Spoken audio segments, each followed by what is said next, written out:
Hi అండి. నేను మీ అనుని. ఈరోజు గోంగూర పచ్చడిని చాలా రుచిగా, ఎంతో ఈజీగా ఎలా చేసుకోవాలో చూపించబోతున్నాను.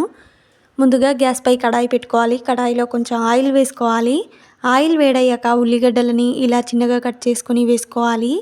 2 గోంగూర కట్టలు తీసుకున్నాను నేను. 2 గోంగూర కట్టలకి పెద్ద సైజువి 3 ఉల్లిగడ్డలు తీసుకున్నాను. అలాగే నా చేతిలో ఒక పిడికెడు పచ్చిమిరపకాయలు కూడా తీసుకున్నాను.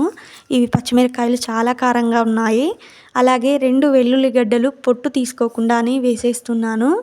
గోంగూర చట్నీ చేసేటప్పుడు ఖచ్చితంగా అల్లం అయితే వేసుకోవాలి. నేను కొంచెం అల్లం ఎక్కువగానే వేసుకుంటున్నాను.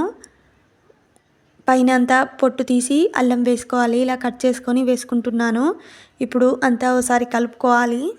అలాగే కొంచెం కరివేపాకు కూడా వేసుకుంటున్నాను. కరివేపాకు వేసుకునేటప్పుడు బాగా శుభ్రంగా కడిగి వేసుకోవాలి. గోంగూర పచ్చడిలోకి చాలామంది టమోటాలు అయితే అస్సలు వేయరు, కానీ నేను టమోటాలని ఖచ్చితంగా వేస్తాను. ఇలా కట్ చేసి 2 మీడియం సైజ్ టమోటాలు తీసుకొని ఇలా వేసుకున్నాను. ఇప్పుడు గోంగూర పచ్చడికి సరిపోయేంత ఉప్పు కూడా వేసేసుకుంటున్నాను. ఇప్పుడంతా ఒకసారి కలుపుకొని మూత పెట్టుకొని ఇదంతా మెత్తబడేదాకా మగ్గించుకోవాలి. ఇప్పుడు మూత తీసి చూద్దాం. మొత్తం పైనంతా ఆయిల్ తేలింది, అంతా మెత్తబడింది. వీడియో నచ్చితే ఖచ్చితంగా వీడియోకి ఒక లైక్ అయితే ఇవ్వండి. మీరు లైక్ చేయడం వల్లే నా వీడియో చాలామందికి అయితే వెళ్తుంది.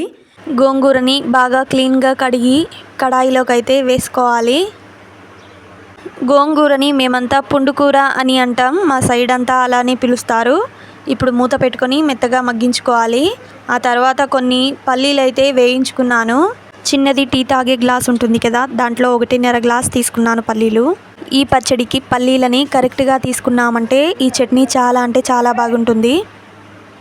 ఇప్పుడు మూత తీసి చూద్దాం. అంతా ఆకుకూర అంతా దగ్గరికి అయింది. ఇలా ఒక 2-3 నిమిషాల పాటు ఇలాగే ఆకుకూర వేసి కలపకుండగా మూత పెట్టి మగ్గించామంటే మొత్తం దగ్గర పడుతుంది. మనం అస్సలు ఇబ్బంది పడాల్సిన పనే ఉండదు.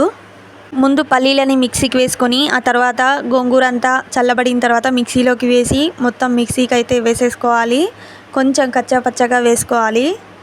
అంతే, మనం పోపు పెట్టాల్సిన పని కూడా లేదు. చాలా అంటే చాలా బాగుంటుంది. మరి తప్పకుండా ఈ రుచికరమైన చట్నీని అయితే ఒకసారి ట్రై చేయండి. మరి వీడియో నచ్చింది అంటే మన ఛానల్ని సబ్స్క్రైబ్ చేయడం మాత్రం అస్సలు మర్చిపోకండి.